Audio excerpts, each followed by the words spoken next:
اے میرے رب تیری طرف سے جو بھی بھلائی مجھے پہنچے میں اس کا محتاج ہوں. یعنی خدمت لوگوں کی اور اپنی ضروریات کس کے آگے رکھنا؟ اللہ رب العزت کے آگے، کہ میری مدد تو کرے گا. مجھے تو نے بندوں کے درد کے لیے پیدا کیا کہ میں ان کی مدد کروں، لیکن میں تیری مدد کا محتاج ہوں.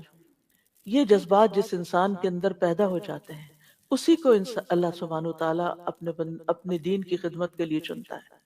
موسیٰ علیہ السلام اپنے بھائی ہارون علیہ السلام سے چھوٹے تھے اور حکلاتے بھی تھے، لیکن اللہ سبحانہ وتعالیٰ نے ان کو نبوت کے لیے چنا. اللہ تعالیٰ کے ہر کام میں حکمتیں ہیں، اور وہ بعد میں ہمیں حکمتیں نظر آتی ہیں کہ آخر انہی کا انتخاب کیوں ہوا، جبکہ موسیٰ علیہ السلام زیادہ فصیح اللسان تھے، زیادہ اچھی طرح بات کر سکتے تھے. اور نبوت کا کام تو ہوتا بھی یہ ہے کہ انسان پیغام کو دوسروں کو بہتر طور پر کمیونیکیٹ کر سکے، لیکن اللہ سبحانہ وتعالیٰ نے موسیٰ علیہ السلام کو چنا.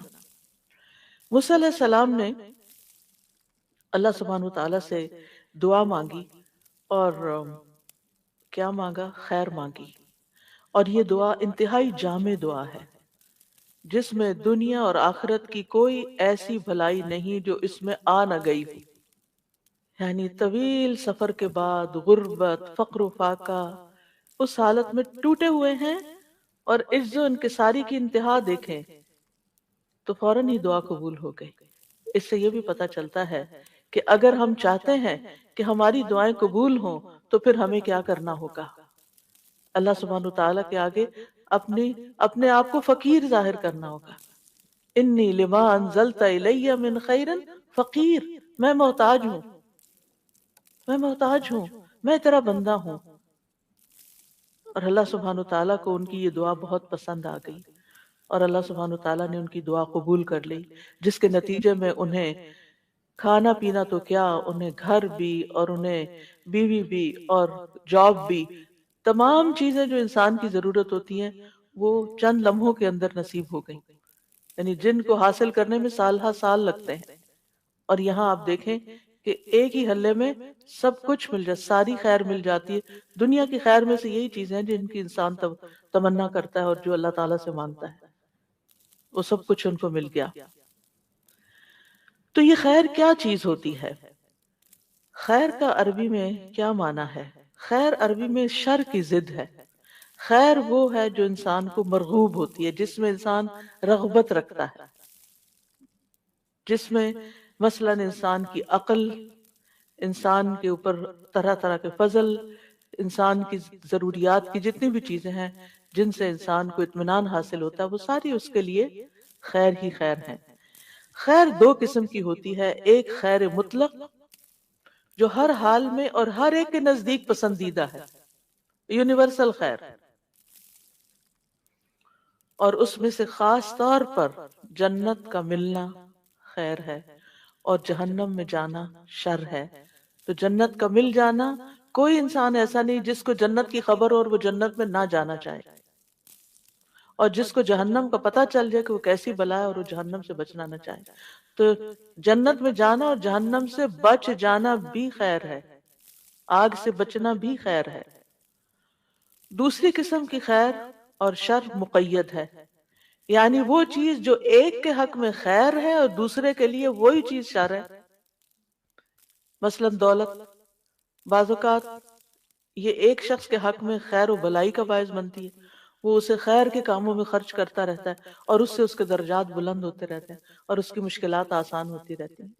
اور دوسرے کے حق میں وہی خیر جو دولت کی شکل میں، کہ قرآن مجید میں دولت کو بھی ان الانسان لحب الخیر لشدید، تو انسان خیر یعنی مال کی محبت میں بڑا شدید ہے. تو یہی مال کسی دوسرے انسان کے حق میں بڑا ہی شر کا باعث ہے، کیونکہ وہ اسے شر کے راستوں میں خرچ کرے گا اور اس سے اس کے اللہ سبحانہ وتعالیٰ کے نزدیک درجات اور نیچے گر جائیں گے، حتیٰ کہ سزا کا مستحق ہو جائے گا. انسان اپنی فطرت کے لحاظ سے خیر کو پسند کرتا ہے، وَإِنَّهُ لِحُبِّ الْخَيْرِ لَشَدِيدٌ، اور صرف پسند نہیں کرتا بلکہ حب شدید کا شکار ہوتا ہے، یعنی بہت زیادہ پسند کرتا ہے. سورۃ فصلت میں آتا ہے لا يسأم الانسان من دعاء الخیر وَإِن مَسَّهُ الشَّرُّ فَيَئُوسٌ قَنُوطٌ، انسان خیر کی دعا مانگنے سے تھکتا نہیں، اور اگر اسے کوئی تکلیف پہنچ جائے تو نہایت مایوس اور بہت نا امید ہو جاتا ہے، ڈپریسڈ ہو جاتا ہے۔ لیکن یہ یاد رکھیے کہ دینے والا خیر کو تو صرف اللہ ہی ہے، کیونکہ سارے خزانوں کا مالک وہی ہے۔ قل اللہم مالک الملک تؤتی الملک من تشاء وتنزع الملک ممن تشاء وتعز من تشاء وتذل من تشاء بیدک الخیر انک علی کل شیء قدیر۔ کہہ دیجئے اے اللہ بادشاہی کے مالک، تو جسے چاہتا ہے بادشاہی عطا کرتا ہے، اور جس سے چاہتا ہے چھین لیتا ہے، اور جسے چاہتا ہے عزت دیتا ہے، اور جسے چاہتا ہے ذلیل کرتا ہے۔ تیرے ہی ہاتھ میں ہر طرح کی خیر ہے، بے شک تو ہر چیز پر پوری طرح قادر ہے۔ بیدک الخیر، تو خیر کا مالک صرف اور صرف اللہ ہے، اس لیے خیر کا سوال اللہ سے ہی کرنا چاہیے، ہر طرح کی خیر اللہ ہی سے مانگنی چاہیے۔ سارے کا سارا فضل بھی اللہ کے ہاتھ میں ہے۔ قل ان الفضل بید اللہ یؤتیہ من یشاء واللہ واسع علیم۔ کہہ دیجئے بے شک فضل اللہ ہی کے ہاتھ میں ہے، وہ جسے چاہتا ہے عطا کرتا ہے، اور اللہ وسعت والا خوب علم والا ہے، یعنی اس کو پتا ہے کہ کس کو کیا چیز دینی چاہیے۔ اس کے پاس تو فضل کی کوئی انتہائی نہیں، خیر کی انتہائی نہیں، لیکن فیصلہ وہ کرتا ہے کہ کس کو کیا دینا ہے، کتنا دینا ہے، کب دینا ہے، اور کس سے کیا روک لینا ہے۔ تو اصل خیر دنیا میں نہیں ہے، اصل خیر آخرت میں ہے، اور وہ جنت کی شکل میں ہے۔ دنیا میں تو صرف جھلکیاں ہیں، چند تھوڑے بہت آرام کی چیزیں، انسان کی پسندیدہ چیزیں۔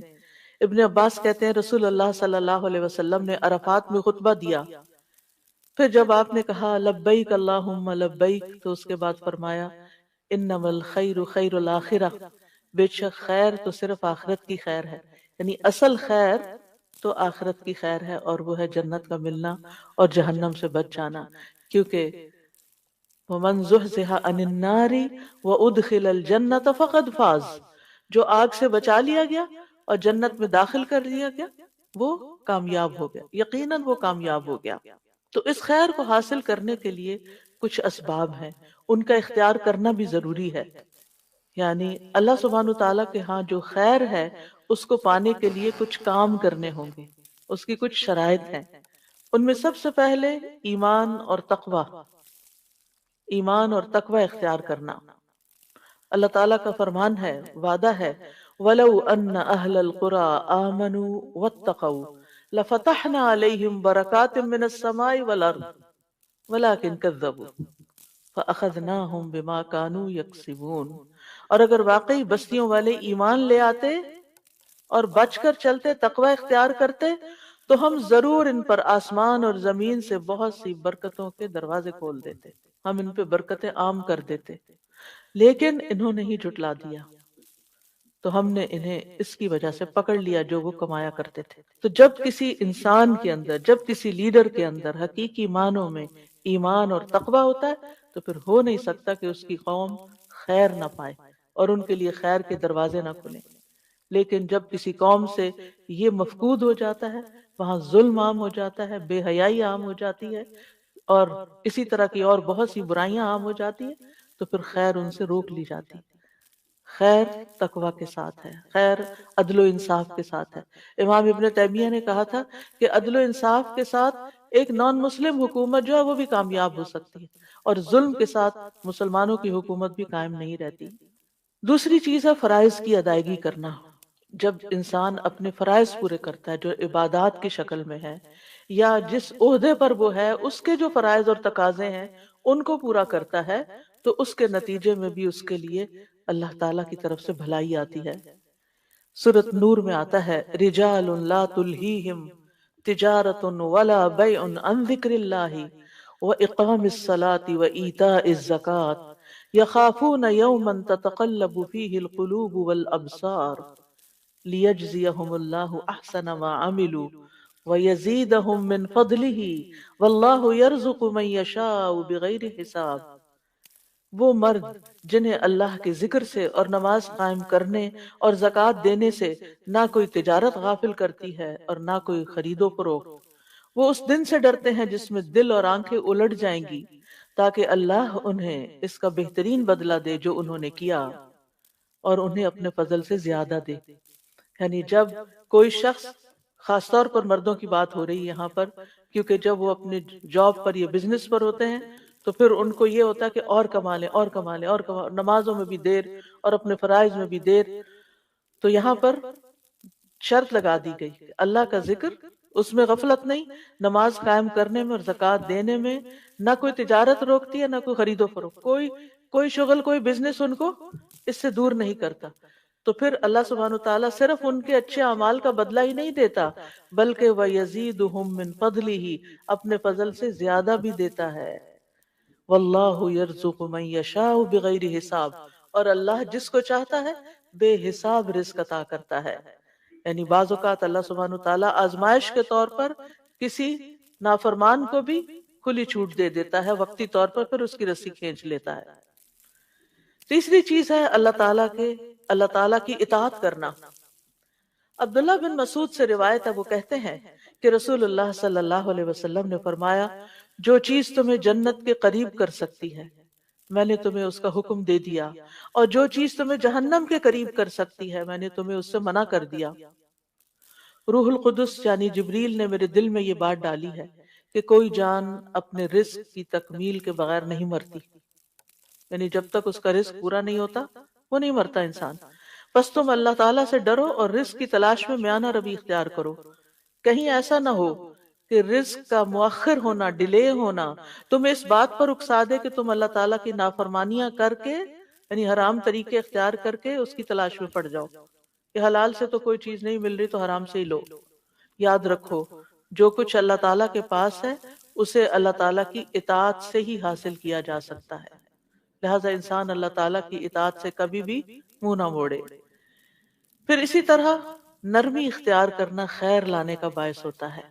ابو درداء کہتے ہیں نبی صلی اللہ علیہ وسلم نے فرمایا، جس شخص کو نرمی میں سے حصہ مل گیا اسے اس کی بھلائی کا حصہ بھی مل گیا، اور جو شخص خیر کے حصے سے محروم رہا، یعنی خیر کے اس حصے سے، وہ بھلائی سے بھی محروم رہا۔ پھر خیر کے دروازے کون سے ہیں؟ نبی صلی اللہ علیہ وسلم نے فرمایا، کیا میں تمہیں خیر کے دروازے نہ بتاؤں؟ روزہ ڈھال ہے، صدقہ گناہوں کو ایسے بجھا دیتا ہے جس طرح پانی آگ کو بجھا دیتا ہے۔ تو روزہ بھی خیر کے دروازے، نیکی اور بھلائی کے راستے آسان کرتا ہے، اور پھر اس کے الٹیمیٹلی اس کے نتیجے میں اللہ سبحانہ وتعالیٰ کی طرف سے خیر ملتی۔ رمضان کے روزے تو خیر ہم پر فرض ہیں، لیکن عام دنوں میں اگر آپ کوئی اپنا کوئی حاجت ہے، کوئی مطلب ہے، کوئی ضرورت ہے اللہ تعالیٰ سے، کوئی دعا ہے جو آپ چاہتے ہیں قبول ہو جائے، تو اس کے لیے روزہ رکھیں، اور روزہ رکھ کے، کیونکہ روزہ دار کی دعا قبول ہوتی ہے، خاص طور پر افطار کے وقت کی، اور امید ہے کہ آپ افطار کے وقت بیٹھ کر دعا کرنے کا اہتمام کرتے ہوں گے اپنے گھر والوں کے ساتھ، کیونکہ وہ یعنی کہ مزدوری کا وقت، مزدوری کی یعنی اجرت کا وقت آ گیا، اور اس وقت اگر انسان ادھر ادھر غافل ہو جائے تو محرومی کی بات ہوتی ہے۔ اور پھر دوسرا یہ کہ صدقہ بلاؤں کو ٹالتا ہے، صدقہ مصیبت کو دور کرتا ہے، لہٰذا انسان صدقہ خیرات کثرت سے کرتا رہے، اور اللہ تعالیٰ کا وعدہ ہے کہ جو تم خرچ کرو گے اللہ سبحانہ وتعالیٰ اس کے پیچھے اور لے آئے گا۔ تم آگے دیتے جاؤ گے، تمہارے رزق میں کمی نہیں ہوگی، تمہاری قسمت میں جو ہے وہ تو تمہیں مل کے ہی رہے گا، وہ تمہارے پیچھے آئے گا، تم دینے والے بنو۔ اس سے کیا فائدہ ہوگا کہ وہ نکلتا جاتا ہے نا، وہ آگے چلتا جاتا ہے، اجر ثواب آخرت کے لیے اکٹھا ہوتا جاتا ہے، اور دنیا میں جو استعمال کرنا وہ بھی آ جائے گا، کیونکہ دینے والا تو اللہ ہے نا۔ پھر توبہ استغفار کرنا، وَأَنِ اسْتَغْفِرُوا رَبَّكُمْ ثُمَّ تُوبُوا إِلَيْهِ يُمَتِّعْكُمْ مَتَاعًا حَسَنًا إِلَىٰ أَجَلٍ مُّسَمًّى وَيُؤْتِ كُلَّ ذِي فَضْلٍ فَضْلَهُ، اور یہ کہ اپنے رب سے معافی مانگو، اس کے حضور توبہ کرو، وہ ایک خاص مدت تک، یعنی زندگی کی مدت تک تمہیں اچھا سامان زندگی دے گا۔ یعنی توبہ استغفار کرنے والے لوگوں کی دنیا کی زندگی بھی خوشگوار ہو جاتی ہے، دنیا کی ضروریات بھی ان کی پوری ہوتی ہیں، اور ہر صاحب فضل کو اس کا فضل عطا کرے گا۔ پھر اسی طرح ہاتھوں کو خیر سے بھرنے والے کلمات۔ عبداللہ بن ابی اوفا کہتے ہیں، ایک شخص نبی صلی اللہ علیہ وسلم کی خدمت میں آیا اور کہنے لگا کہ میں قرآن سے کچھ یاد نہیں کر سکتا، آپ مجھے کچھ سکھا دیجئے۔ یعنی قرآن کا حفظ کرنا میرے لیے مشکل ہے، بعض لوگوں کا ایپٹیٹیوڈ نہیں ہوتا، وہ حفظ نہیں کر پاتے، تو پھر کیا کریں؟ تو آپ نے فرمایا، ہاں، آپ مجھے وہ سکھا دیجئے جو میرے لیے قرأت قرآن سے کفایت کرے۔ یعنی اگر میں قرآن نہیں پڑھ سکتا تو میرے پاس کچھ ایسے کلمات ہو کہ کم از کم میں کچھ تو اجر و ثواب پاؤں۔ آپ صلی اللہ علیہ وسلم نے فرمایا، تم سبحان اللہ والحمد للہ ولا الہ الا اللہ واللہ اکبر ولا حول ولا قوت الا باللہ پڑھا کرو۔ جیسے بعض اوقات نان مسلمز ہوتے ہیں نا، مسلم ہو جاتے ہیں، ریورٹ ہوتے ہیں، پھر ان کو ابھی عربی پڑھنا کرنا بہت مشکل لگتا ہے، تو اس وقت تک ان کو یہ کلمات سکھا دیے جائیں، چھوٹے بچوں کو بھی سکھا دیے جائیں، جب تک وہ پڑھنے اور حفظ کرنے کے لائق ہوں گے اس تسبیح کا ذکر تکرار کرتے، اس تسبیح کی تکرار کرتے رہیں۔ وہ کہنے لگا، اللہ کے رسول، یہ تو اللہ عز و جل کے لیے ہوا، یعنی اللہ کی تعریف ہوئی، میرے لیے کیا ہے؟ آپ نے فرمایا، کہا کرو، اللہم ارحمنی وارزقنی وعافنی واہدنی، اے اللہ مجھ پر رحم فرما، مجھے رزق عطا فرما، مجھے عافیت دے، مجھے ہدایت دے۔ پس جب وہ کھڑا ہوا تو اپنے ہاتھوں سے ایسے اشارہ کیا تو رسول اللہ صلی اللہ، یعنی اس نے ہاتھ اٹھائے ہوں گے نا، تو رسول اللہ صلی اللہ علیہ وسلم نے فرمایا، رہا یہ شخص تو اس نے اپنے ہاتھ خیر سے بھر لیے ہیں، یعنی اللہ کے آگے ہاتھ پھیلایا تھا، یہ چیزیں مانگی تھی، اللہ نے دے دی اس کو۔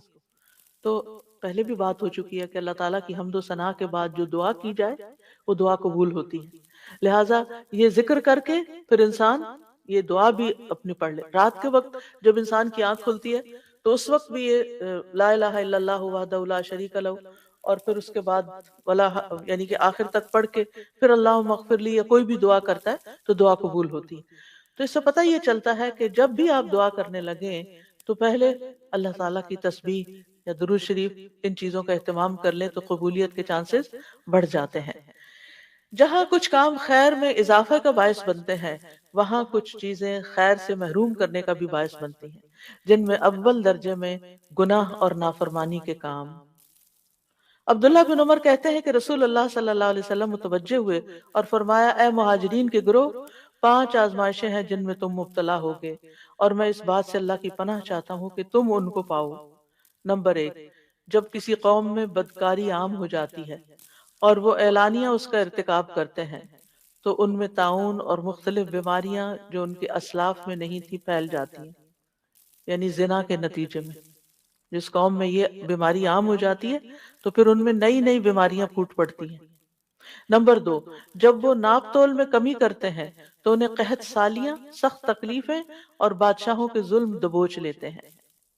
نمبر 3، جب لوگ اپنے مال سے زکوٰۃ ادا کرنے سے رک جاتے ہیں تو آسمان سے بارش کا نزول بند ہو جاتا ہے، اگر چوپائے نہ ہوتے تو ان پر بارش نازل نہ ہوتی۔ نمبر 4، جب لوگ اللہ اور اس کے رسول کا عہد و پیمان توڑ دیتے ہیں تو اللہ ان پر دوسری قوموں میں سے دشمن مسلط کر دیتا ہے، یعنی جب قوم اجتماعی طور پر اللہ سے کوئی وعدہ کرتی ہے، جیسے پاکستان بناتے ہوئے لوگوں نے کہا تھا کہ پاکستان کا مطلب کیا، لا الہ الا اللہ، وہ تو رہ گیا پیچھے، اور کبھی نئے پاکستان کا نعرہ لگا اور کبھی کسی اور پاکستان کا، تو جو اصل مقصد تھا وہ کہاں گیا؟ توحید کی بجائے شرک عام ہونے لگا۔ تو یہ قوم جب اپنا وعدہ توڑ دیتی ہے تو پھر اللہ تعالیٰ اور قوموں کو ان پہ مسلط کر دے، وہ پھر اپنے فیصلے خود نہیں کرتی، دوسری قومیں ان کے فیصلے کرتی ہیں۔ نمبر 5، جب مسلمانوں کے حکمران اللہ کی کتاب کے مطابق فیصلہ نہیں کرتے اور اس کے نازل کردہ قوانین کو ترجیح نہیں دیتے تو اللہ تعالیٰ ان کو آپس میں لڑا دیتا ہے، یعنی جس قوم کے اندر اللہ کی کتاب کے مطابق فیصلہ نہیں ہوتا اور اللہ کے قانون کے مطابق فیصلہ نہیں ہوتا، یعنی مسلمان حکمران اس کو ترجیح نہیں دیتے اور چیزوں کو ترجیح دیتے ہیں، تو پھر ان کی آپس کی لڑائیاں شروع ہو جاتی ہیں، یعنی آپس میں ہی پھوٹ پڑ جاتی ہے۔ تو اس لیے ان برائیوں اور ان گناہوں سے بھی بچنا چاہیے جن کے اثرات دنیا میں بھی انسان پر آتے ہیں اور انسان سفر کرتے ہیں، حسن بصری کہتے ہیں اللہ کی قسم بادل میں تمہارے لیے رزق ہے، لیکن تم اپنی غلطیوں اور اعمال کی وجہ سے اس سے محروم کر دیے جاتے ہو۔ وَفِي السَّمَاءِ رِزْقُكُمْ وَمَا تُوعَدُونَ، آسمان میں، آسمان سے مرادیاں بادل ہیں، اور اس سے اوپر بھی ظاہر اللہ کے فیصلے ہیں، تو یہ رزق ہے تمہارے لیے، لیکن تم تک کیوں نہیں پہنچتا؟ کیونکہ تمہارے گناہوں نے آگے آڑ بنا لی۔ تو اس لیے استغفار جب انسان کرتا ہے، گناہوں سے توبہ کرتا ہے، تو اللہ سبحانہ وتعالیٰ وہ رکاوٹیں دور کر دیتا ہے اور وہ رزق کی بارش ہونے لگتی ہے۔ پھر اسی طرح آپس کا لڑائی جھگڑا، چاہے ہسبینڈ وائف میں ہو، چاہے بچوں میں ہو، چاہے خاندان کے اندر ہو، چاہے کسی قوم کے اندر ہو، تو یہ جو باہمی لڑائیاں ہیں یہ بھی انسان کو خیر سے محروم کر دیتی ہیں۔ نبی صلی اللہ علیہ وسلم لیلۃ القدر کی خبر دینے کے لیے تشریف لائے کہ دو مسلمان آپس میں جھگڑنے لگے۔ آپ نے فرمایا میں تمہیں لیلۃ القدر بتانے کے لیے باہر آیا تھا، لیکن فلاں فلاں جھگڑ پڑے تو اس کی معرفت کو اٹھا لیا گیا، امید ہے کہ تمہارے لیے یہی بہتر ہوگا، لہٰذا اب تم اسے 9ویں، 7ویں اور 5ویں رات میں تلاش کرو، یعنی آخری عشرے میں۔ پھر اسی طرح سختی، جریر رضی اللہ عنہ کہتے ہیں کہ نبی صلی اللہ علیہ وسلم نے فرمایا جس شخص کو نرم خوئی سے محروم کر دیا گیا وہ بھلائی سے محروم کر دیا جاتا ہے۔ یہ نرمی سب سے پہلے زبان کی نرمی ہوتی ہے۔ آپ دیکھیں کہ بعض اوقات ہسبینڈ وائف کی لڑائی میں ایک خاموش ہے، ایک آہستہ بات کر رہا ہے، ایک تحمل سے بات کر رہا ہے، اور دوسرا انتہائی بدتمیزی اور بد اخلاقی سے بات کر رہا ہے اور کرتا ہی چلا جا رہا ہے، انتہائی ڈس ریسپیکٹفل۔ اب آپ خود سوچئے کس کو شر پہنچے گا؟ یعنی میں نہ میل کی بات کرتی ہوں نہ فیمیل کی، جو بھی بدتمیزی اور بد اخلاقی پہ اترے گا، جو بھی دوسرے کی رسپیکٹ نہیں کرے گا، جو بھی بد زبانی کرے گا، نقصان اسی کا ہوگا۔ سب سے پہلے تو یہ کہ ان پیار کے رشتوں میں آپ دیکھیں ہسبینڈ وائف کا رشتہ ایک پیار کا رشتہ ہوتا ہے، جب آپ اپنے پیارے رشتے میں بدتمیزی کرنے لگتے ہیں تو کیا آپ پیار حاصل کر سکتے ہیں؟ کیا آپ خیر پا سکتے ہیں؟ دو دوست ہوں، اگر ایک دوست دوسرے پہ چڑھائی کرتا، ہر بات پہ لڑائی، تو وہ کب تک آپ کو برداشت کرے گا؟ وہ آپ کو چھوڑ دے گا۔ پھر اسی طرح بچوں کے بیچ میں بھی آپس میں ہو، یا نیبرز میں ہو، یا کسی ملک کے افراد میں، یا پارٹیوں میں، یا جماعتوں میں، یا کسی میں بھی، تو نتیجہ کیا ہوتا ہے؟ جو اصل کرنے کے کام ہوتے ہیں وہ پیچھے رہ جاتے ہیں، مقاصد بھول جاتے ہیں۔ یعنی مثلاً آپ نے کوئی جوائنٹ وینچر شروع کیا دین کے دینی اداروں میں، مسجدوں میں، اسلامک سینٹرز میں، آپ نے کوئی مل جل کے ایز اے ٹیم ایک پروجیکٹ شروع کیا اور پھر آپس میں آپ لڑ پڑے، پروجیکٹ کیسے پورا ہوگا؟ خیر کہاں سے آئے گی؟ سوال ہی پیدا نہیں ہوتا۔ میاں بیوی نے مل کے کوئی کام شروع کیا، کوئی گھر بنانا شروع کیا، کوئی اور کام شروع کیا، آپس میں لڑائی ختم نہیں ہوتی تو کیا ہوگا؟ دونوں آدھا آدھا کر کے الگ الگ ہو جائیں گے۔ تو سب سے پہلے ہمیں جس چیز کو، اور خصوصاً نبی صلی اللہ علیہ وسلم نے عورتوں کو جس بات کی تلقین کی تھی وہ کیا تھی کہ تم اپنی، یعنی آپ نے فرمایا میں نے عورتوں کی اکثریت کو جہنم میں دیکھا ہے۔ تو کہا گیا کہ کیا وہ ہماری مائیں بہنیں نہیں ہیں؟ کہا گیا کہ فرمایا کہ وہ یعنی کس وجہ سے شوہر کی ناشکری ہوتی ہے، یعنی جو کچھ وہ ان کو دیتا ہے اس پر وہ شکر گزار نہیں ہوتی، کبھی خوش راضی نہیں ہوتی، اور دوسری بات زبان کا غلط استعمال کرتی ہیں، زبان کا غلط استعمال۔ اور اگر دیکھا جائے تو اوور آل ہم خواتین ایک تو بولتی زیادہ ہیں، اور جو بولتا زیادہ ہے وہ غلطی بھی زیادہ کرتا ہے، اور پھر اس بولنے میں ہم بعض اوقات حد کراس کر جاتے ہیں، چاہے بچوں کے ساتھ ہم بول رہے ہوں، چاہے ہسبینڈ کے ساتھ، چاہے کسی اور کے ساتھ۔ تو یہ ہمارا ٹیسٹ ہے، یعنی ہم خواتین کا ایک امتحان ہے کہ ہم اپنی زبان کو کنٹرول میں رکھیں۔ اور میں نے دیکھا ہے کہ جو خواتین سمجھدار ہوتی ہیں اور حکمت ہوتی ہیں، وہ مشکل سے مشکل وقت میں، کل ہی مجھے کوئی بتا رہا تھا کہ ان کی والدہ بہت پڑھی لکھی تو نہیں تھی لیکن شدید غصے والی بھی تھی، جو ہی ان کو کوئی غصہ آتا تو ان کی آنکھیں بھی بعض اوقات لال ہو جاتی تھی، لیکن وہ ایک لفظ زبان سے نہیں نکالتی تھی، وہ الگ ہو جاتی اور جا کے نماز شروع کر دیتی۔ وَاسْتَعِینُوا بِالصَّبْرِ وَالصَّلَاةِ، اللہ سے مدد مانگنا مشکل ترین حالات میں، کیونکہ آپ جتنا بولتے جاتے ہیں نا اتنا اپنی عزت کو لوز کرتے جاتے ہیں، اپنے مقام سے یوں سمجھے کہ نیچے کو گرنا شروع ہو گئے، انسانوں کی نگاہ میں بھی اور اللہ کی نگاہ میں بھی۔ تو حاصل کچھ بھی نہ ہو، ہر خیر سے آپ محروم ہو گئے، جو خیر آپ کو ملنی تھی وہ آپ سے چھنتی چلی گئی۔ تو اس لیے نبی صلی اللہ علیہ وسلم نے فرمایا من یحرم الرفق یحرم الخیر، جو نرم خوئی سے، نرم کلام سے، نرم رویے سے، نرم معاملے سے محروم ہوا، ہر خیر سے محروم ہو گیا۔ پھر کیا پایا؟ اور پھر ناشکرا پن نعمتوں کو ختم کر دیتا ہے، قدر نہ کرنا دوسروں کی۔ اللہ تعالیٰ سورۃ النحل میں فرماتے ہیں، اور اللہ نے ایک بستی کی مثال بیان کی جو امن والی، اطمینان والی تھی، یعنی اس کے اندر بڑی خیر تھی، پرسکون تھے وہ لوگ، اس کے پاس اس کا رزق کھلا ہر جگہ سے آ رہا تھا، ہر طرف سے رزق کی بھرمار تھی۔ تو اس بستی والوں نے اللہ کی نعمتوں کی ناشکری کی تو اللہ نے اسے بھوک اور خوف کا لباس پہنا دیا، اس کے بدلے جو وہ کیا کرتے تھے، یعنی ناشکری کے بدلے۔ یعنی کہاں یہ کہ ہر طرف سے رزق آتا، قوم سبا کی مثال آپ کے سامنے، ان کے پاس ہر طرح کی نعمتیں تھی لیکن ناشکری کی تو سب کچھ چھن گیا، کھنڈر ہو گئے ان کے گھر بار، اور ان کے لوگ دنیا بھر میں تتر بتر ہو گئے۔ اور اب محاورے کے طور پہ بولتے تھے کہ ایسے تتر بتر ہوئے جیسے قوم سبا ہوئی تھی، یعنی کسی خاندان کے اندر کوئی اختلاف فساد ہوتا تو اس کی وجہ سے وہ یہ مثال دیا کرتے تھے، ضرب المثل بن گئے۔ تو اس لیے ان چیزوں سے بچنے کی بھی ضرورت ہے جو انسان کو خیر اور بھلائی سے محروم کر دیتی ہیں۔ اب یہ ہے کہ انسان اللہ سبحانہ تعالیٰ سے خیر مانگتا رہے۔ اس خیر میں ایک تو عام خیر مانگے، اس کی میں آگے وضاحت کروں گی، اور ایک ہے خاص طور پر کسی اہم معاملے میں اللہ تعالیٰ سے خیر مانگنا، جس کو استخارہ کہا جاتا ہے۔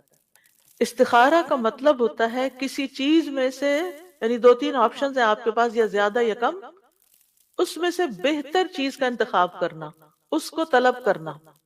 یعنی مثلا آپ کے بچے کے دو تین پروپوزل آئے ہوئے ہیں تو آپ کو سمجھ نہیں آتی کہ کس کو ہاں کریں کس کو نہیں کریں، تو آپ استخارہ کرتے ہیں۔ آپ کے پاس دو تین جاب اپرچونٹیز ہیں، کون سی جاب لیں؟ استخارہ کرتے ہیں۔ یعنی بعض اوقات انسان متزلزل ہوتا ہے نا، یہ بہتر ہے یا وہ بہتر ہے، اب آپ کو نہیں سمجھ آ رہی تو آپ کہتے ہیں اللہ تعالیٰ جو بہتر ہے وہ مجھے عطا کر دے۔ استخارہ پیورلی خیر کی دعا مانگنا ہے، دیٹس اٹ۔ نہ یہ غیب کی خبر دیتا ہے آپ کو، اور نہ ہی اس میں کوئی خواب آنا شرط ہے، اور نہ ہی کہیں سے کوئی ہنٹ ملنا شرط ہے۔ یہ سمپلی خیر کی دعا کرنا ہے کہ اللہ اس میں سے خیر عطا کر دے، مجھے جو خیر والی چیز ہے وہ مجھے دے دے۔ کہا جاتا ہے استخر اللہ یخر لک، اللہ سے استخارہ کرو وہ تمہارے لیے بہتر کا انتخاب کر دے گا۔ یعنی تم سے خود انتخاب نہیں ہو رہا، تم فیصلہ نہیں کر پا رہے، کیونکہ بعض اوقات جو اہم معاملے ہوتے ہیں جیسے بزنس ہے، شادی ہے، ٹریولنگ ہے، تو انسان فیصلہ نہیں بعض اوقات کر پاتا کیونکہ ڈبل مائنڈڈ ہوتا ہے، کچھ چیزیں اس کو روک رہی ہوتی ہیں، کچھ چیزیں اس کو موٹیویٹ کر رہی ہوتی ہیں۔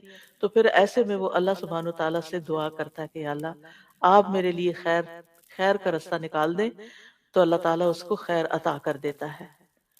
اور اس میں خاص طور پر پھر نماز پڑھ کے اللہ سے مدد لی جاتی ہے، اور دعا کے ساتھ کہ جو کام بہتر اور اولا ہے اس کی طرف پھیر دیا جائے، تو اس کو طلب کرنا یہ استخارہ کہلاتا ہے۔ علماء امت کا اجماع ہے کہ نماز استخارہ سنت نماز ہے، یعنی یہ نبی صلی اللہ علیہ وسلم کی سنت ہے، اور اس میں حکمت یہ ہے کہ اللہ سبحانہ تعالیٰ سے مدد مانگی جائے، اس کے حکم کے سامنے سر تسلیم خم کیا جائے، اور اپنی طاقت، وسائل اور قدرت پر بھروسہ اور انحصار کرنے کی بجائے اللہ سبحانہ تعالیٰ سے التجا کی جائے کہ وہ دنیا اور آخرت کی خیر کو جمع کر دے۔ تو اس لیے جب بھی کسی چیز کی ضرورت ہو، یعنی کسی فیصلے کی خاص طور پر ضرورت ہو، تو پھر اس سے بہتر کوئی چیز نہیں کہ انسان دو رکعت نماز پڑھے اور پھر دعا پڑھ کر اللہ تعالیٰ سے خیر مانگے، اور دعا سے پہلے اس میں اللہ تعالیٰ کی تعظیم اور حمد و ثنا کرے، اور پھر زبان سے اپنی محتاجگی کا اظہار کرے، اور اللہ سبحانہ تعالیٰ کے فیصلے کا انتظار کرے اور اس کو بہتر فیصلے کو طلب کرے۔ حقیقت یہ ہے کہ اللہ کے سوا کوئی غیب کو نہیں جانتا کہ بندے کے لیے خیر کیا اور شر کیا ہے، کیونکہ خالق تقدیر بھی وہی ہے۔ اسی نے تقدیر ہماری مقرر کی ہے۔ تو مومن کو چاہیے کہ چھوٹے بڑے معاملات میں فائنل فیصلہ نہ کیا کرے جب تک کہ وہ اللہ تعالیٰ سے مشورہ نہ کر لے، اللہ سے خیر نہ مانگ لے اور سنت کی پیروی نہ کر لے۔ اوورآل بھی انسان اللہ کا محتاج ہی ہے۔ یا ایھا الناس انتم الفقراء الی اللہ واللہ هو الغنی الحمید۔ اے لوگو، تم ہی اللہ کی طرف محتاج ہو، تمہیں ضرورت ہے، اللہ کو نہیں تمہاری ضرورت کہ تم نماز پڑھو گے تو اللہ تعالیٰ کو کوئی فائدہ ہوگا، نہیں، تم اللہ کی طرف محتاج ہو، اور اللہ ہی سب سے بے پرواہ اور تمام تعریفوں کے لائق ہے۔ انسان خیر اور شر کے بارے میں کوئی علم نہیں رکھتا۔ بعض اوقات وہ ایک چیز کو اپنے لیے خیر سمجھ رہا ہوتا ہے اور وہی اس کے لیے کیا ہوتی ہے؟ شر ہوتی ہے۔ اور بعض اوقات کسی چیز کو وہ اپنے لیے برا سمجھتا ہے اور وہی اس کے لیے خیر ہوتا ہے۔ وَعَسَىٰ أَن تَكْرَهُوا شَيْئًا وَهُوَ خَيْرٌ لَكُمْ وَعَسَىٰ أَن تُحِبُّوا شَيْئًا وَهُوَ شَرٌّ لَكُمْ وَاللَّهُ يَعْلَمُ وَأَنتُمْ لَا تَعْلَمُونَ۔ اور ہو سکتا ہے تم ایک چیز کو ناپسند کرو اور وہ تمہارے لیے بہتر ہو، اور ہو سکتا ہے تم ایک چیز کو پسند کرو اور وہ تمہارے لیے بری ہو، اور اللہ جانتا ہے اور تم نہیں جانتے۔ تو یاد رکھیں، جب انسان اللہ سے دعا کر لیتا ہے نا، پھر اس کے بعد جو بھی نتیجہ سامنے آتا ہے تو انسان اس کے بارے میں مطمئن ہو جاتا ہے، اور وہ یہ یقین رکھتا ہے کہ میرے بارے میں اللہ کا ہر فیصلہ خیر کا فیصلہ ہے، ہر فیصلہ خیر کا فیصلہ ہے۔ حضرت انس رضی اللہ عنہ کہتے ہیں، میں نے نبی صلی اللہ علیہ وسلم کو فرماتے ہوئے سنا کہ مجھے تو مومن پہ تعجب ہوتا ہے کہ بے شک اللہ اس کے لیے جو فیصلہ بھی فرماتا ہے وہی اس کے حق میں بہتر ہوتا ہے۔ یعنی اس نے اللہ سے فیصلہ طلب کیا، اللہ سے مدد مانگی، اللہ نے اس کے ایک راہ دکھا دی، وہی اس کے لیے خیر ہے، چاہے بظاہر اس میں کچھ تکلیفیں بھی آ رہی ہیں۔ کیونکہ بعض لوگ یہ کہتے ہیں نا کہ ہم نے تو استخارہ بھی کیا تو پھر یہ کیوں ہو گیا؟ بھئی اس میں بھی کوئی حکمت تھی، تم اس کو عسیٰ ان تکرہوا شیئا ویجعل اللہ فیہ خیرا کثیرا، ہو سکتا ہے ایک چیز کو تم ناپسند کرو کہ یہ کیا چیز میرے پلے پڑ گئی ہے، یہ بزنس تو مجھے نہیں چاہیے تھا، یہ جاب نہیں چاہیے تھی، کاش میں وہ فلاں کو ہاں کر دیتا، وہاں بہتری تھی۔ نہیں، جو بھی اللہ نے تمہارے لیے فیصلہ کیا اب اس پہ راضی ہو جاؤ اور اس میں خیر کی انتظار کرو۔ نبی صلی اللہ علیہ وسلم استخارے کی دعا قرآن مجید کی سورت کی طرح سکھایا کرتے تھے صحابہ کو۔ جابر کہتے ہیں، آپ ہمیں تمام معاملات میں استخارہ کرنے کی اسی طرح تعلیم دیتے جس طرح ہمیں قرآن کی کوئی سورت سکھاتے تھے۔ تو قرآن کی سورت کس طرح سکھاتے تھے کہ اس میں کوئی غلطی نہ ہو اور پوری مکمل طور پر پڑھی جائے۔ تو صحابہ کی بھی پھر کیا عادت ہوئی، وہ ہر معاملے میں اللہ تعالیٰ سے مشورہ کرتے تھے۔ سبحان اللہ، خاص طور پر آپ دیکھیے حضرت زینب کا معاملہ، حضرت زینب کے نکاح کی بات مجھے بہت زیادہ حیران کرتی ہے۔ حضرت انس کہتے ہیں جب حضرت زینب کی طلاق کی عدت ختم ہوئی جو حضرت زید رضی اللہ عنہ سے تھی، تو رسول اللہ صلی اللہ علیہ وسلم نے حضرت زید ہی سے فرمایا کہ حضرت زینب کو جا کے میری طرف سے نکاح کا پیغام دو۔ آپ سوچیے ہمارے معاشرے میں کبھی ایسا ہو سکتا ہے؟ وہ ہمارے معاشرے میں تو یہ مسئلہ ہے کہ اگر کسی نے طلاق دی اور پتہ چلے کہ اس لڑکی کی شادی کہیں اور ہونے لگی ہے تو پھر تو قیامت ہی آ جائے گی، پھر تو وہ فساد اور طوفان اٹھائیں گے اور کئی طرح کے شر کے دروازے کھول دیں گے کہ اس لڑکی کی شادی اگر ہم نے نہیں رکھا اس کو تو کوئی بھی نہ رکھے۔ عجیب طرح کی نفسیات ہے لوگوں کی، کیونکہ دین سے دور ہیں۔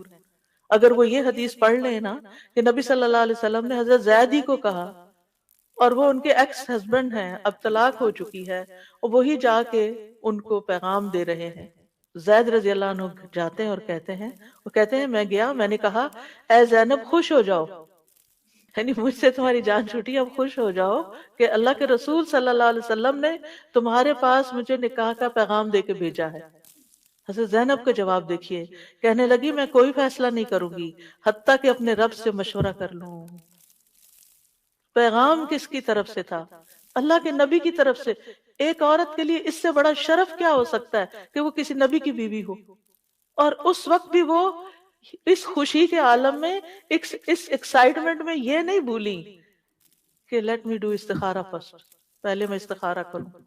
اور ہمیں تو کوئی اگر آفر ہو اور کوئی دنیا کے لحاظ سے کسی چیز کا کوئی چارمنگ سی چیز نظر آ رہی ہے اور ہمیں پتہ چلے یہ ہمارے لیے، تو ہم کہتے چلو ڈن کر دو جلدی سے، استخارہ تو نہیں کرتے۔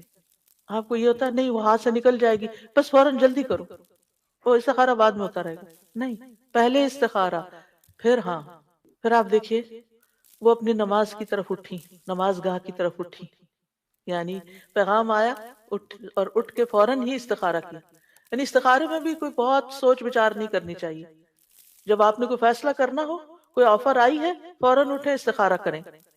اور ادھر قرآن میں حکم اتر آیا اور اللہ سبحانہ تعالیٰ نے خود سے ہی آسمانوں پر ان کا نکاح کر دیا، اور رسول اللہ صلی اللہ علیہ وسلم اجازت کے بغیر ان کے پاس داخل ہو گئے.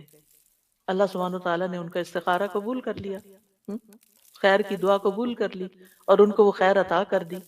اگر بظاہر خیر کا کام بھی نظر آتا ہو، اس حدیث سے کیا پتہ چلتا ہے کہ خیر کا کام بھی نظر آتا ہو پھر بھی استخارہ کریں.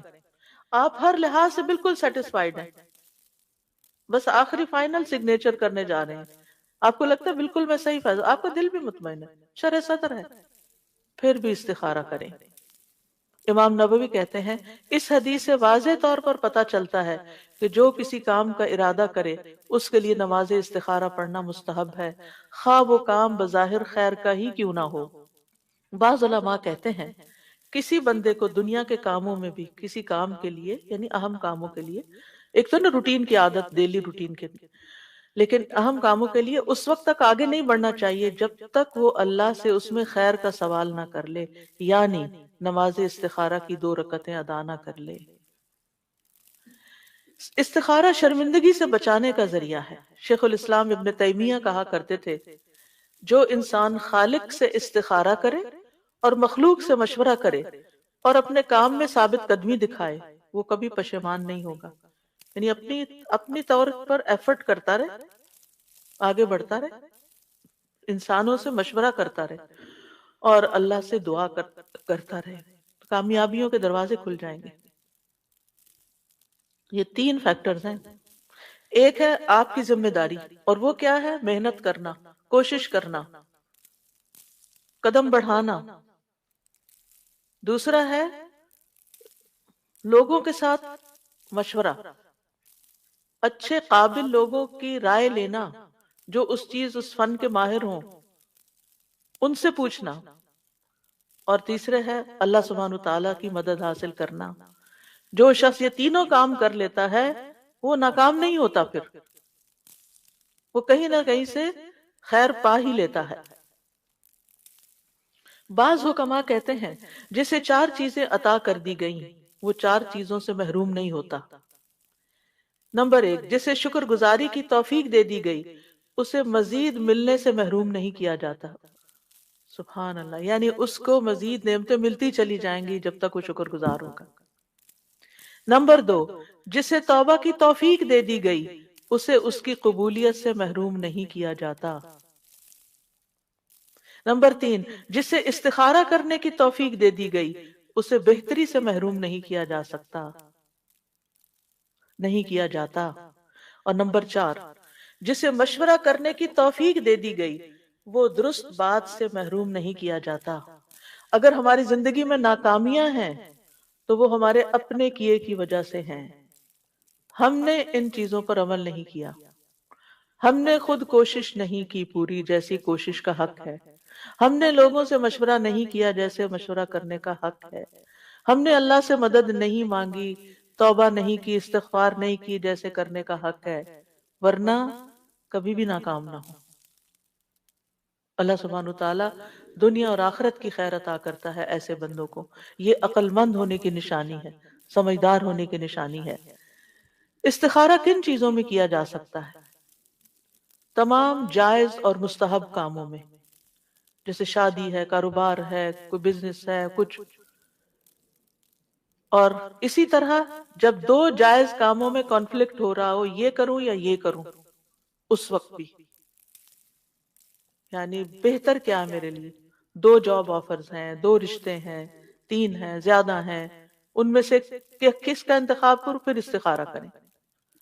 علماء کہتے ہیں انسان کے لیے ضروری ہے کہ وہ شادی کرنے سے پہلے استخارہ کرے اور رشتے کے معاملے میں متعلقہ شخص سے مشورہ کرے، کیونکہ نبی صلی اللہ علیہ وسلم صحابہ کو اسی طرح استخارہ سکھاتے تھے جیسے قرآن کی صورت. اور جب استخارہ چھوٹے چھوٹے کاموں میں ضروری ہے تو زندگی کے اس اہم مرحلے پر کیوں نہیں ضروری؟ اور پھر آپ دیکھیے اس معاملے میں حضرت زینب کا ہی واقعہ، پھر صحیح مسلم کی روایت اب بتا دیتی ہوں کیونکہ خوبصورت واقعہ، تھوڑے سے الفاظ فرق ہیں۔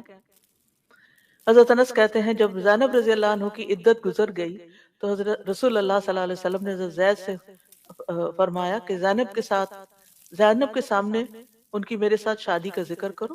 زید رضی اللہ عنہ چلے گئے، حتیٰ کہ ان کے پاس پہنچے تو وہ آٹے میں خمیر ملا رہی تھی۔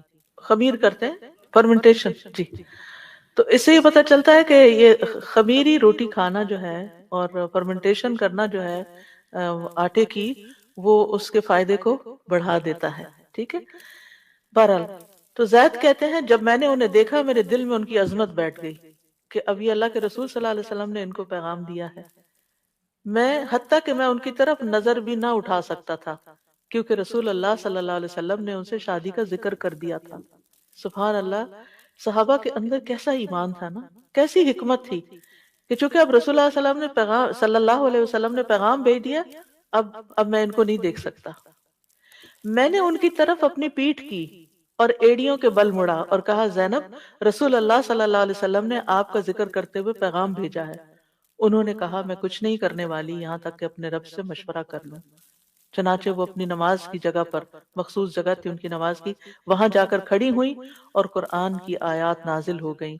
فَلَمَّا قَضَى زَيْدٌ مِّنْهَا وَطَرًا زَوَّجْنَاكَهَا، اللہ تعالیٰ نے اپنے اوپر لیا، ہم نے آپ کا نکاح ان سے کر دیا۔ تو اس سے پتہ چلتا ہے کہ مرد بھی استخارہ کرے گا تو عورت بھی استخارہ کر سکتی ہے۔ حضرت زینب نے استخارہ کیا، یعنی اس واقعے سے ایک اور بات یہ پتہ چلتی ہے۔ اور حرام اور مکروہ کاموں میں استخارہ نہیں کرنا چاہیے، یعنی غلط کام کے لیے، چوری کرے کہ نہ کرے۔ اسی طرح واجبات میں استخارہ نہیں کرنا چاہیے۔ واجبات کیا ہیں کہ جیسے والدین کی خدمت، ان کے ساتھ احسان واجب ہے، تو اب کوئی استخارہ کرے کہ میں ماں باپ کی ملاقات کے لیے جاؤں کہ نہ جاؤں اور میں ان کی خدمت کروں کہ نہ کروں، یہ استخارے کی چیز نہیں ہے۔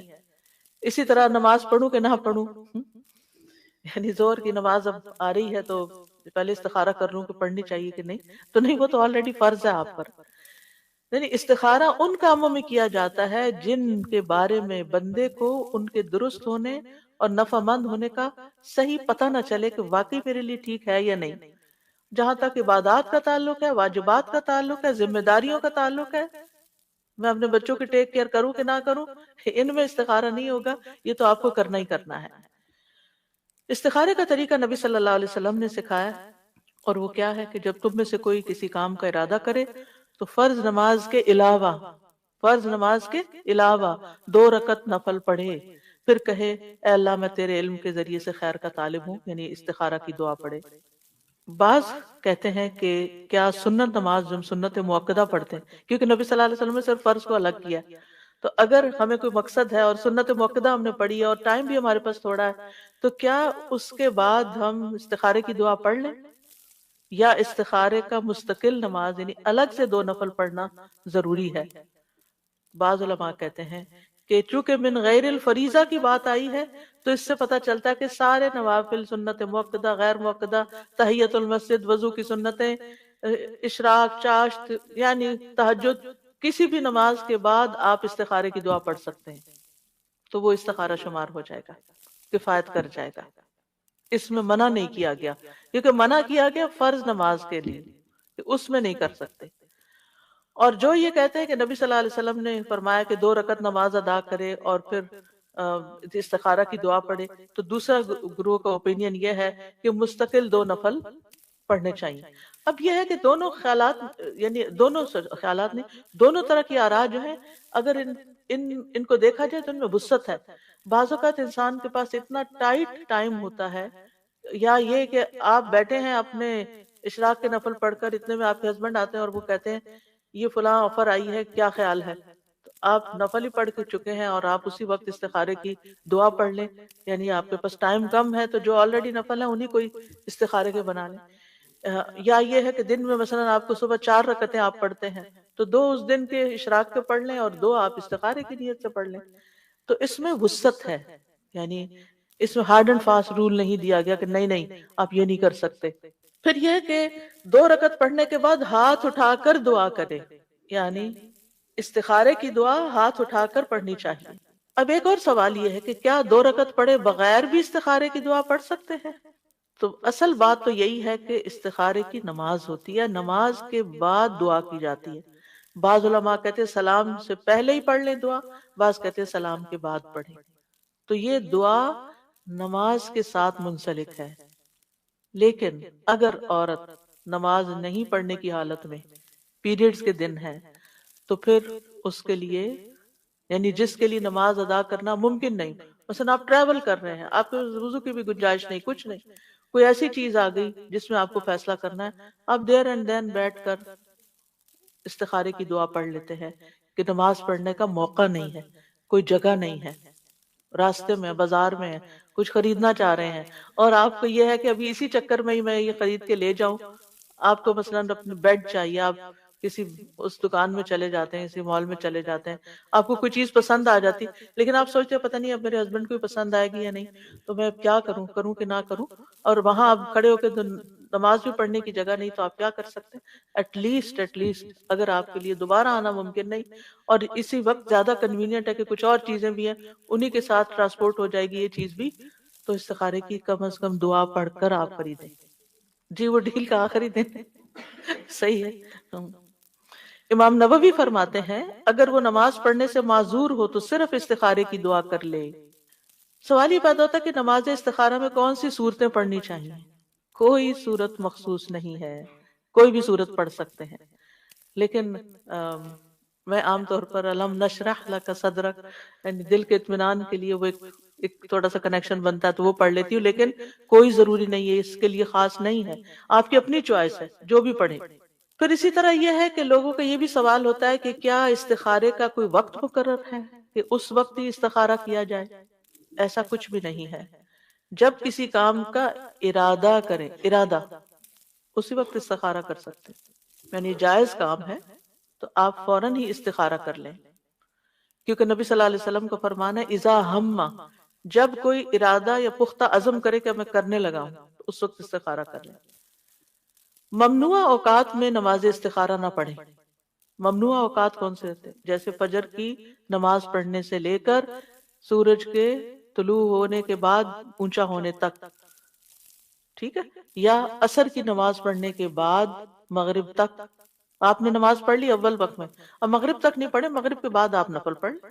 عقبہ بن عامر کہتے ہیں 3 اوقات کے متعلق رسول اللہ صلی اللہ علیہ وسلم ہمیں منع فرمایا کرتے تھے کہ ہم ان میں نماز پڑھیں، یعنی نماز سے منع کرتے، یا ان اوقات میں اپنے مردوں کو دفن کریں جب سورج نکل رہا ہو، اندر باہر ہو، حتیٰ کہ بلند ہو جائے، عین دوپہر زوال کے وقت، حتیٰ کہ سورج ڈھل جائے، اور جب سورج غروب ہونے کے قریب ہو، حتیٰ کہ غروب ہو جائے، کیونکہ بہت سی قومیں سورج کی عبادت کرتی ہیں ان 3 اوقات میں، تو ہمیں اس لیے ان کی مخالفت کرنے کے لیے اور مشابہت سے بچنے کے لیے ان 3 اوقات میں عبادت سے، یعنی صرف نماز اور مردوں کو دفن کرنا۔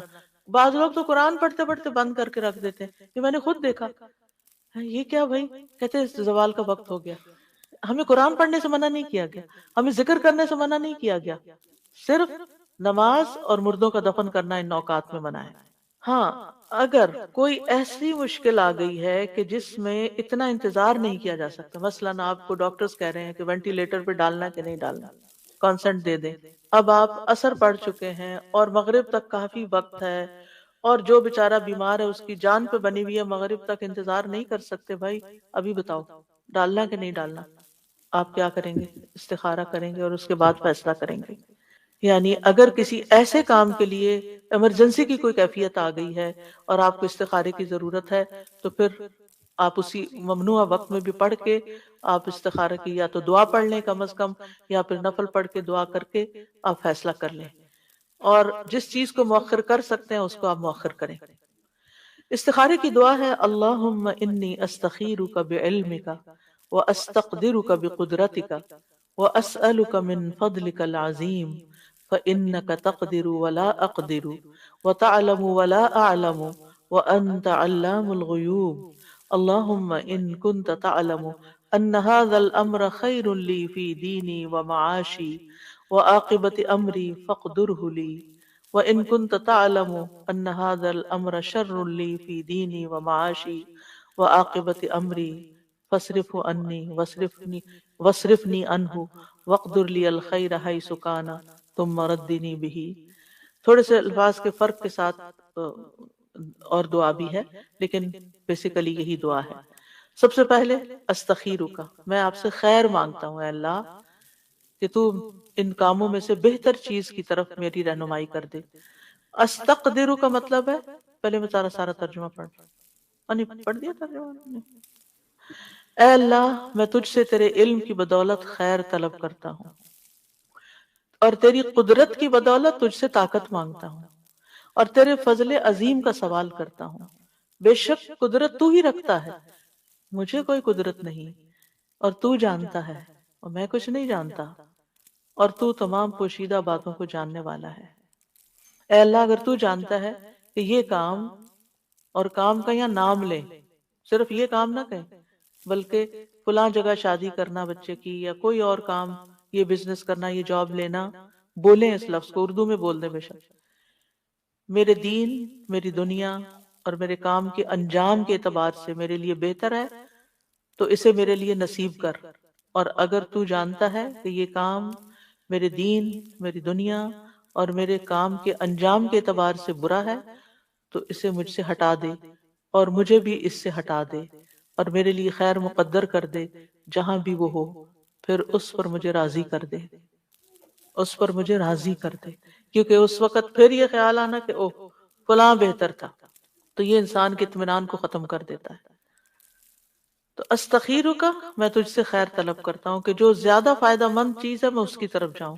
استقدرک، میں سوال کرتا ہوں کہ تو مجھے اپنی خاص قدرت کے ساتھ اس کام کو کرنے کی قدرت عطا فرما، یعنی میرے لیے اس خیر کو مقدر کر دے جو تو نے، جس پہ تو قادر ہے۔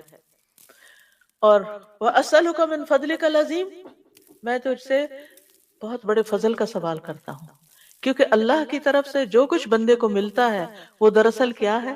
اللہ کا فضل ہے، ہمارا حق نہیں ہے۔ اور پھر فَإِنَّكَ تَقْدِرُ وَلَا أَقْدِرُ، اس میں کس بات کا اظہار ہے؟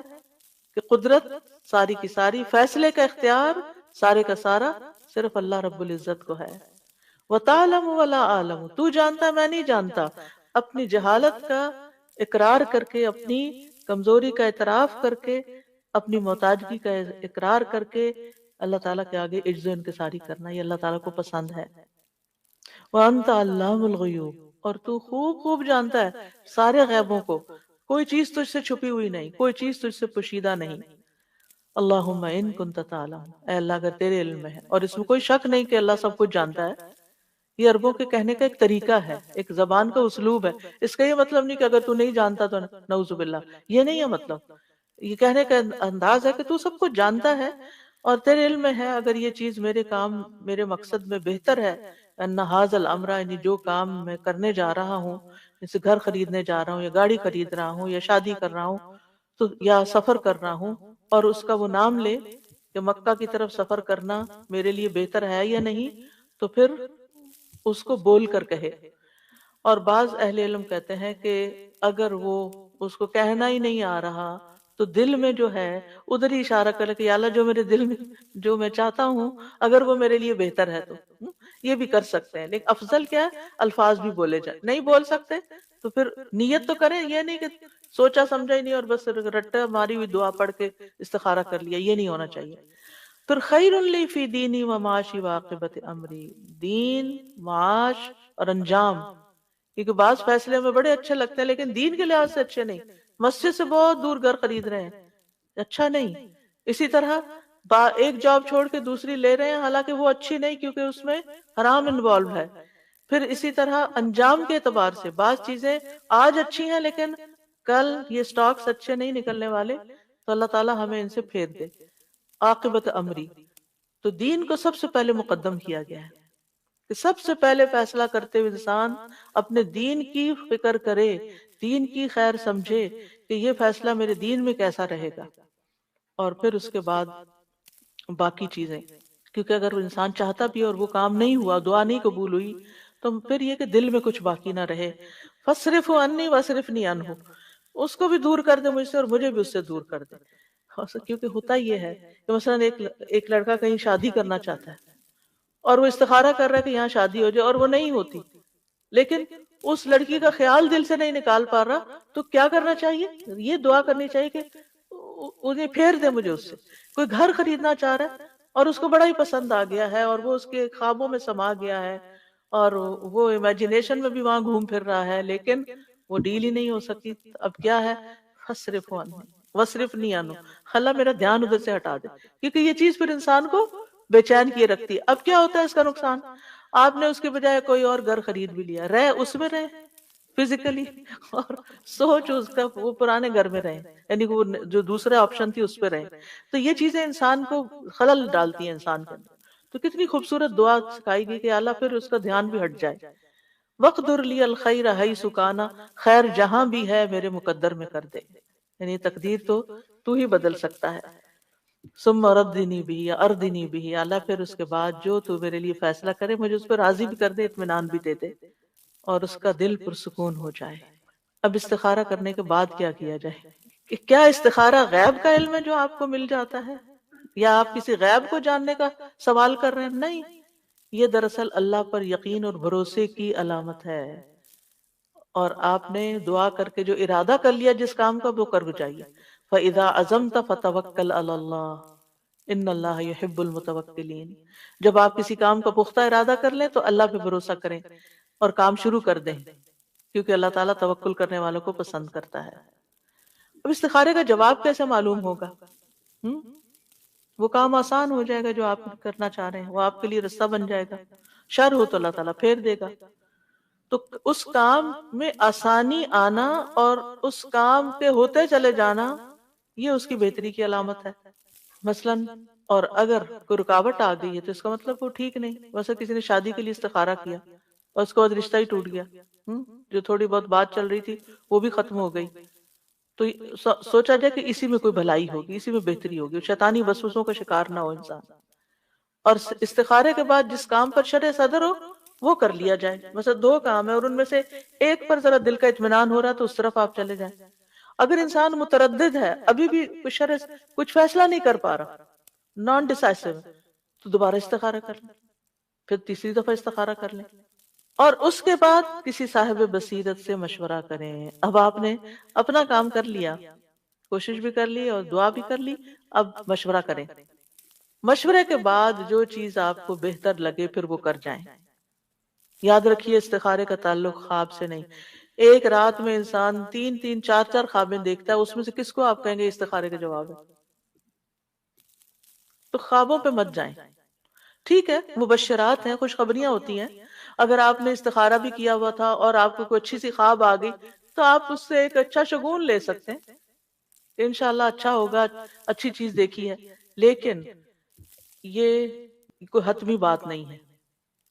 یعنی بعض لوگ کہتے ہیں ہم نے استخارہ کیا، ہمیں خواب بھی بہت اچھا ہے لیکن نتیجہ اچھا نہیں آیا. یاد رکھیے شرعی احکامات کی بنیاد خوابوں پر نہیں رکھی جاتی. جب بھی استخارہ کریں تو توکل کریں، جب ارادہ کریں تو پیش قدمی کریں.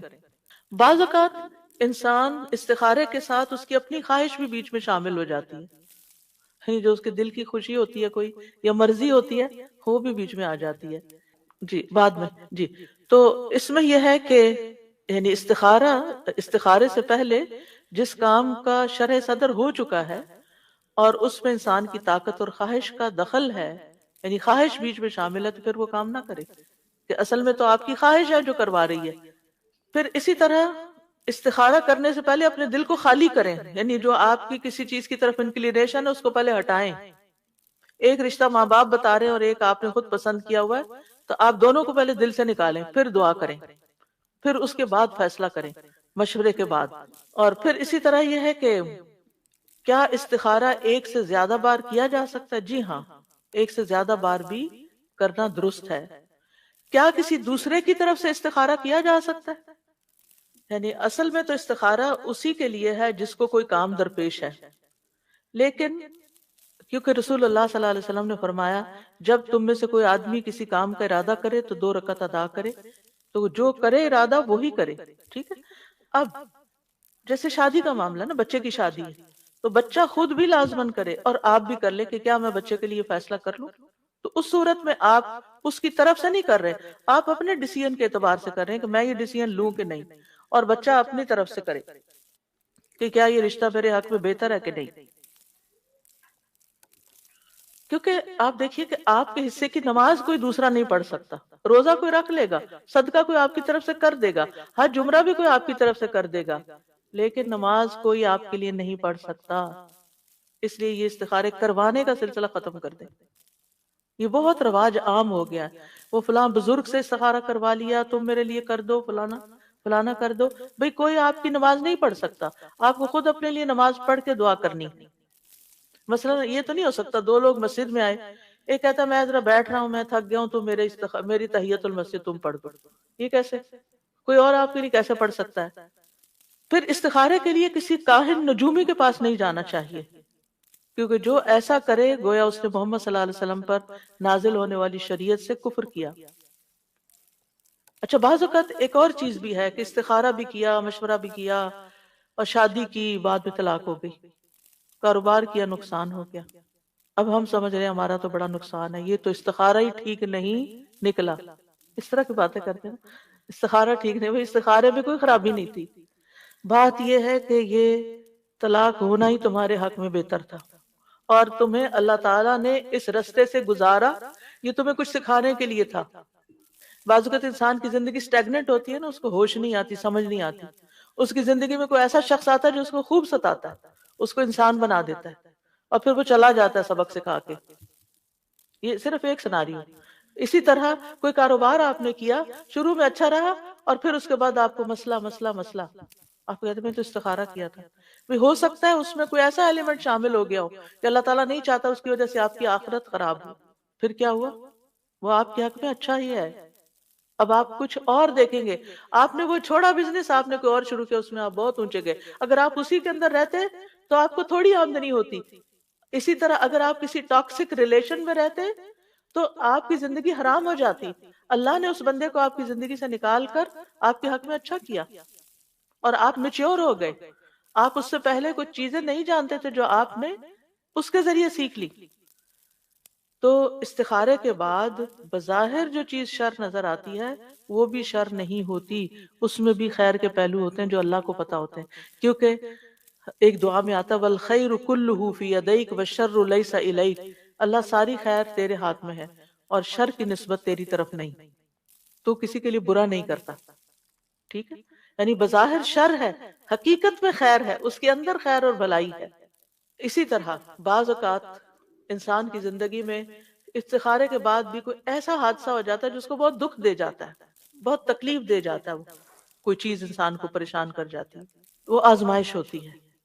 اس میں آپ دیکھیے حدیث میں آتا ہے جب اللہ کے ہاں کسی بندے کا مقام اور مرتبہ اس درجے سے آگے بڑھ جاتا ہے، جب اس کا آگے نہیں بڑھتا، جب جہاں تک اس کا آگے بڑھ جاتا ہے جہاں اس کا عمل نہیں پہنچتا، تو اللہ تعالیٰ اسے جسمانی یا اولاد یا مالی آزمائش میں مبتلا کر دیتا ہے، پھر اس پر وہ صبر کرتا ہے یہاں تک کہ وہ اس درجے تک جا پہنچتا ہے جو اس کے لیے طے ہو چکا ہوتا ہے۔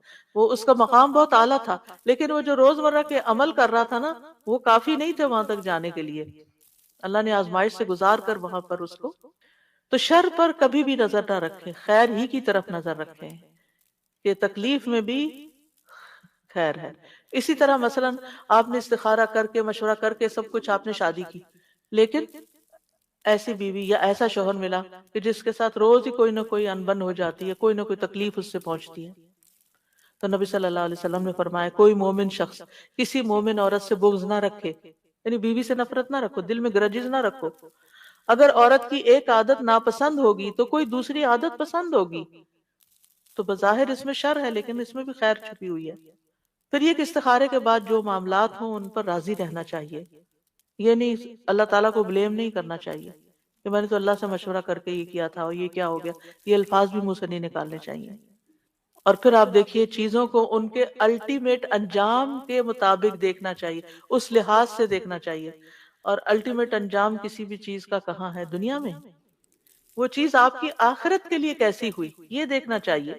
حدیث میں آتا ہے دنیا کی لذت آخرت کی کڑواہٹ ہے، اور دنیا کی تلخی آخرت کی لذت ہے۔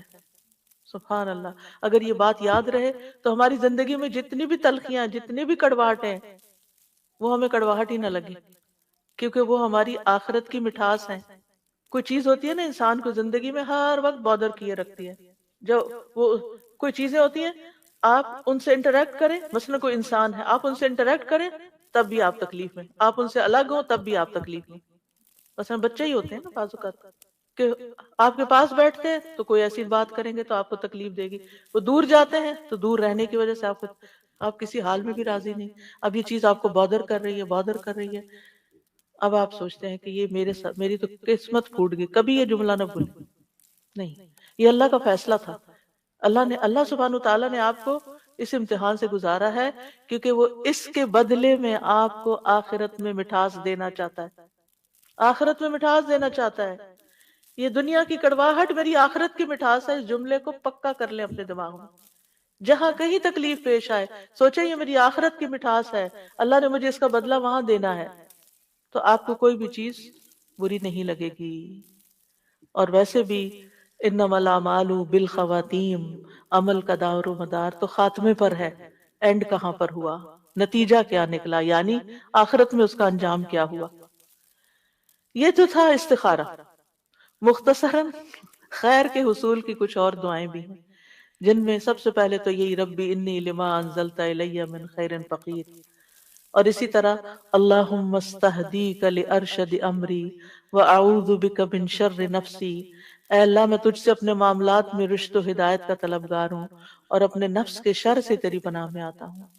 تو یہ دعا بھی بہت خوبصورت ہے۔ اسی طرح ہر طرح کی خیر پانے کا سوال، اللہم انی اسألک من الخیر کلہ عاجلہ وآجلہ ما علمت منہ وما لم اعلم، اللہم انی اسألک من خیر ما سألک عبدک ونبیک محمد صلی اللہ علیہ وسلم واعوذ بک من شر ما عاذ منہ عبدک ونبیک، اللہم انی اسألک الجنہ، اللہم انی اسألک الجنة وما قرب الیہا من قول او عمل واسألک ان تجعل کل قضاء تقضیہ لی خیرا، اے اللہ میں تجھ سے ہر خیر کا سوال کرتا ہوں۔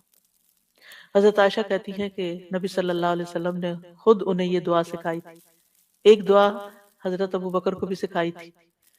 تو ہم اپنے پیاروں کو، حضرت عائشہ نبی صلی اللہ علیہ وسلم کو بہت پیاری تھی، کسی نے پوچھا آپ کو سب سے پیارا انسان کون لگتا ہے تو آپ نے فرمایا عائشہ، اور اس کے بعد کون؟ فرمایا عائشہ کا باپ۔ تو جس سے انسان کو محبت ہو تو اس محبت کا تقاضا ہے کہ اس کو بہترین چیز دے، اور وہ بہترین چیز کیا ہو سکتی ہے؟ جس میں دنیا اور آخرت کی خیر کا سوال ہے، جو یہ دعا آپ نے حضرت عائشہ کو سکھائی۔ تو اپنے بچوں کو بھی یہ دعا سکھانی چاہیے، اپنے پیاروں کو سکھانی چاہیے کہ اے اللہ میں تجھ سے ہر خیر کا سوال کرتا ہوں، ہر خیر کا، خواہ وہ فوری ہو یا تاخیر سے ہو، خواہ میں اسے جانتا ہوں یا میں جانتا نہیں، میں تو خیر مانگ رہا ہوں۔ اے اللہ میں تجھ سے ہر اس خیر کا سوال کرتا ہوں جس کا سوال تجھ سے تیرے بندے اور تیرے نبی محمد صلی اللہ علیہ وسلم نے کیا۔ کیا ان سے زیادہ بھی کوئی جانتا ہے کہ خیر کا سوال کس چیز کا ہے، یعنی خیر کیا ہو سکتی؟ انہوں نے ہر خیر کا سوال کیا۔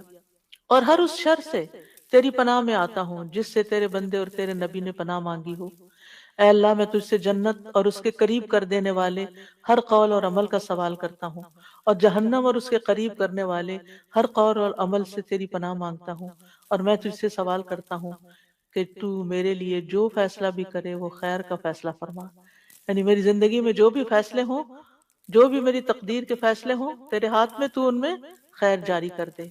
پھر اسی طرح صبح شام کی دعاؤں میں سے جو دعا ہے، جیسے شام کی دعا ہے امسینا و امس الملک للہ والحمد للہ لا الہ الا اللہ وحدہ لا شریک لہ لہ الملک و لہ الحمد وہو علی کل شیء قدیر رب اسألک خیر ما فی ہذہ اللیلۃ و خیر ما بعدہا۔ اور صبح کے وقت آپ کیا پڑھتے ہیں؟ اسألک خیر ما فی ھذا اليوم و خیر ما بعدہ، اور شام میں واعوذ بک من شر ما فی ھذہ اللیلۃ و شر ما بعدہا، اللہ اس رات کے شر اور جو اس کے بعد ہے اس سارے شر سے بچا لے۔ اور اسی طرح دن کے لیے بھی، دن کے شر اور دن کے بعد جو آ رہے اس کے شر سے بھی بچا۔ یہ جو بندہ صبح شام یہ دعائیں پڑھتا رہے انشاءاللہ ہر شر سے بچا لیا جائے گا اور خیر نصیب ہوگی۔